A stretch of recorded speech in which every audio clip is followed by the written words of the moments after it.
Janice Allen. First for an amazing rescue out on the Rogue River. A little boy who was swept up in the current while kayaking with his family is okay today thanks to two good Samaritans. And they tell our Julie Dunmeyer they were in the right place at the right time. She is now live with this story. Julie, this is really incredible stuff.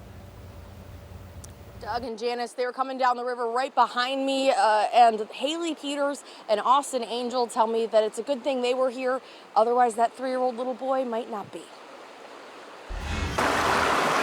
The Rogue River is rough. We all pulled up to the river yesterday to drop in at the Childsdale Bridge. Haley Peters would learn just how dangerous the water is the moment she stepped out of her car. As soon as we opened our car doors, we heard nothing but screams and panic. A mother's cry for help. The kayak her son was in with his grandma flipped over. We heard a woman screaming that her son's kayak had capsized and they couldn't find the kid. Austin Angel and Haley booked it downriver. Instincts honestly just kicked in. I started running downstream as fast as I could. Running through the brush along the rocky water, they found the kayak stuck. We're praying and screaming like, please don't let him be in there. A closer look showed the worst case scenario. Right when we got to the kayak, I saw his little arm sticking out of there, and our worst fear was right in front of our face. The 3-year-old little boy trapped inside underwater, almost a mile away from where the kayak tipped. So Austin grabbed his hand, and Austin felt his hand grab back. And that's how we knew that he was alive and he was okay. A miracle.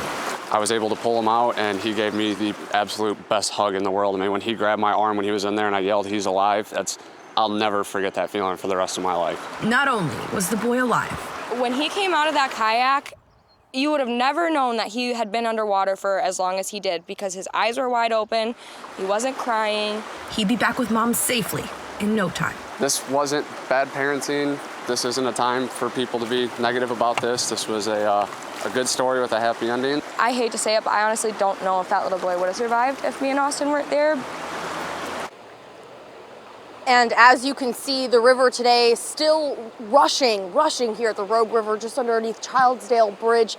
I did go ahead and talk to Austin and Haley again today, and they tell me they did get to hear from that little boy and his mom, and he's okay, and they just have a really good feeling about what they did here today. But it serves as a reminder that the conditions out here are indeed rough and can change in a matter of moments. Reporting live, Julie Dunmeyer, Fox 17 News.